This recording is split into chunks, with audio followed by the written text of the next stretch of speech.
Hey, basic disclaimer stuff, just sub or whatever, I don't care. So, tell me where it all began.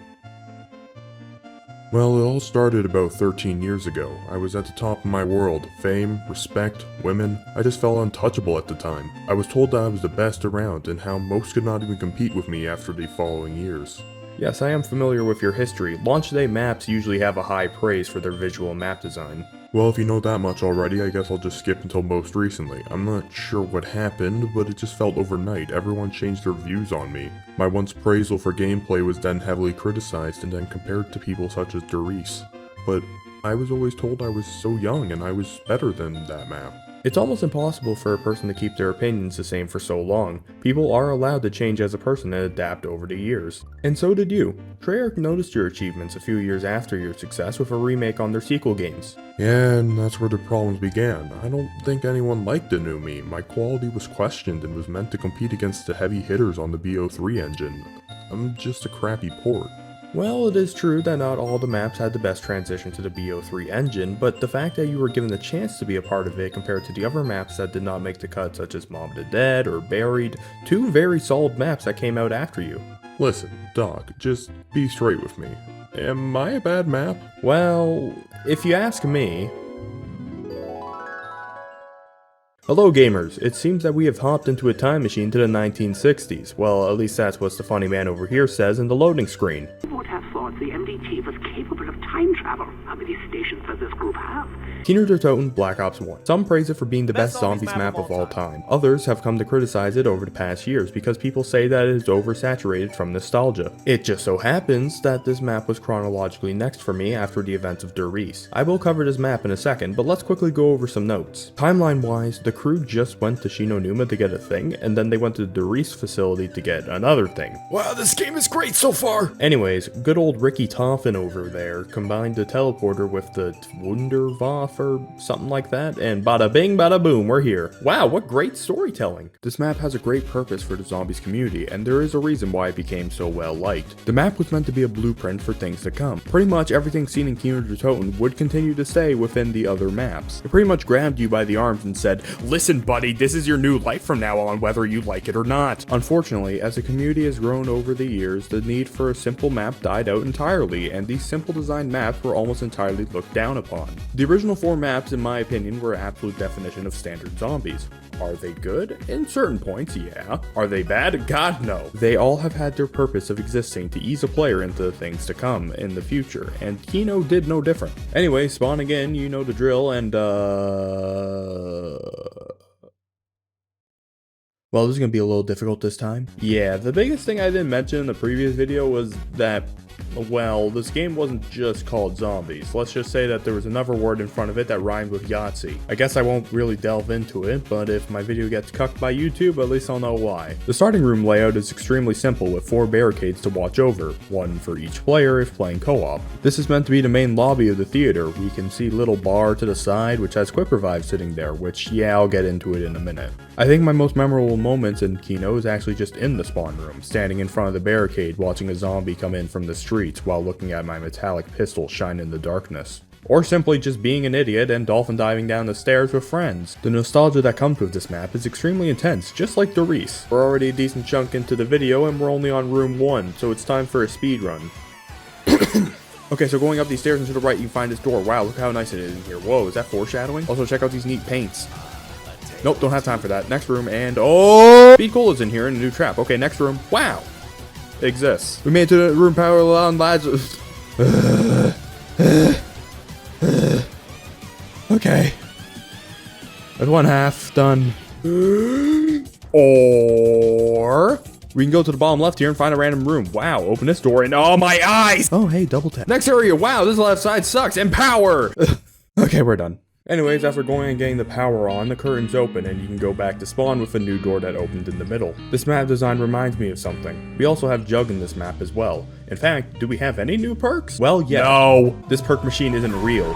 Yet. I will cover this perk in a later time on a different video, so show me that you enjoyed this video by subscribing, yes? With the power on, all the new mechanics of the map are pretty much shown off here. Well, let's just start with the first thing that you'll notice, and that's the Nova 6 crawlers. The what? I don't know, it's something about the campaign. All you need to know is that it's just spicy mustard gas. When you turn the power on, the roof will start collapsing. This indicates where the Novas are going to spawn in, crawling down from the ceiling. If you riddle these things with bullets, it explodes with a toxic gas that can both hurt you and zombies, which is kinda helpful. If you knife the Novas, they won't actually explode. The mystery box has a new way of tracking because 90% of the map is in a building. You have a rough sketch of the map on a piece of wood with a light bulb that tells exactly where the box currently is. Well, ain't that innovating? All that's pretty much left to cover is the two new traps. The flame trap is a completely innovational trap for zombies, as instead of a trap that shoots an element from above, the flame trap shoots an element from below. The other new trap is a machine gun turret that is an automatic machine gun with aimbot. It's not an insta-kill, however, so it's the worst performing trap out of the three. That covers about everything new besides the obvious new guns that were swapped out for the World at War weapons. The only two real weapons to mention is that the ray gun is still in the game and the thunder gun. Extremely similar in strength to the Wonderwaff and extremely powerful with infinite damage at close range. Also, it has the funny bonus of ragdolls. Pack-a-Punch is still in the game and we can access it by doing three simple things. Activate this teleporter here, link the landing area at spawn, and boom, you get sent to the projector room instead. Regardless, the Pack-a-Punch is here, and who is that handsome man on the big screen? After some time, you teleport back and... Okay, so now we're back at the spawn room, and you kind of understand the entire map now. There's nothing else to it. All people did now is just stand on the stage, running around with a thunder gun and shooting it when zombies are getting close together. This map gave birth to the concept of training zombies for most of the casual community. Before, it was difficult, as most players just sat there thinking, where's the catwalk? Oh god! But then the high rounders figured out a camping spot, so it's all good. Oh, what's this? Oh my goodness, I have run out of ammo on both my weapons, and I was totally not expecting this to happen. As if I didn't just spend 2 minutes shooting my weapon into the floor so I could throw for content. What should I do now? Wait, what? Quick Revive got buffed, boys! Instead of being absolutely useless in solo, it only costs 500 points, doesn't require the power to be turned on, and when you go down, you get back up shortly after. You still lose perks, however, so you do need to go back and buy it again. Well, this is easy. Whenever I die, I can just go and buy it again for a cheap price. Uh-oh. So yeah, you can only buy this perk 3 times in solo before it flies away, which means you get 4 downs, which is a lot better than just 1. Okay, let's see here. Now right about, oh right, the environment. I mentioned this at the start. I do believe that Deltarune has good environmental storytelling, especially with the main theater area. See, the debris and broken chandelier around the aisles show how run down this place is and how it clearly has been abandoned for an extremely long time. Probably since the abandoning of this little group Richtofen was in. No, I don't mean that group. I mean, he was a part of it, but I'm referring to a different group called Group 935, which was at this point of the story just a group of scientists that tried to make zombies exist. And if you couldn't tell, they succeeded. Around the past few maps were the actual radios that gave lore about the game so far. It was actually very minimal at this point, and it didn't really bother recording any footage of it.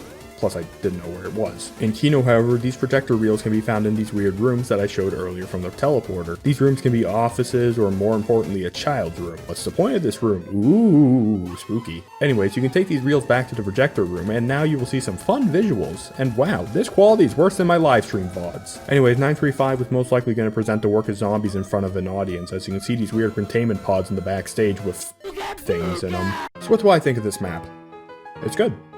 Like, why are you all acting surprised? This map was literally meant to push the zombies community forwards and show them the path that Treyarch was planning to take with the zombies formula. Honestly, not liking Kino is pretty weird because Deltarune is pretty much just the zombies map. And that pretty much summarizes how I feel about this map. I have fond memories for what it's going to do for the future of zombies and the community itself, and it has a role similar to the World at War maps in terms of game design for Treyarch. Wait, so I'm not a bad map? Nope, not even close to a bad map. I just got so worked up nowadays with people constantly judging my work. Perhaps you should consider retirement.